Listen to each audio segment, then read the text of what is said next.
দেশের অর্থনৈতিক ব্যবস্থাকে শক্তিশালী করার লক্ষ্যে হোয়াইট হাউসে প্রবেশের পরপরই অর্থ বিভাগের ৭,৬০০, কৃষি বিভাগের ৫,৭০০ এবং স্বাস্থ্য বিভাগের ৩,২০০ কর্মীকে ছাঁটাই করেন মার্কিন প্রেসিডেন্ট ডোনাল্ড ট্রাম্প, যা গড়ায় আদালত পর্যন্ত। গেল ১৩ মার্চ ট্রাম্প প্রশাসনের সিদ্ধান্ত বিধিমালা লঙ্ঘন করেছে বলে রায় দেন বিচারক। একই সঙ্গে কর্মচারীদের পুনর্বহালের আদেশও দেয়া হয়।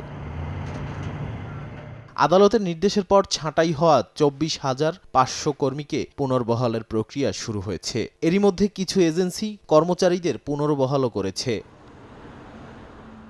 মামলাটি ১৯টি ডেমোক্র্যাট নেতৃত্বাধীন অঙ্গরাজ্য এবং ওয়াশিংটনে দায়ের করা হয়। এই মামলার ফলাফল কর্মচারীদের ভবিষ্যৎ এবং সরকারি নীতির দিক নির্দেশনা নির্ধারণে গুরুত্বপূর্ণ ভূমিকা পালন করতে পারে বলে মনে করছেন অনেকে। যদিও ট্রাম্প প্রশাসন আদালতের রায়ের বিরুদ্ধে আপিল করে রায়টি স্থগিত করার অনুরোধ করেছে।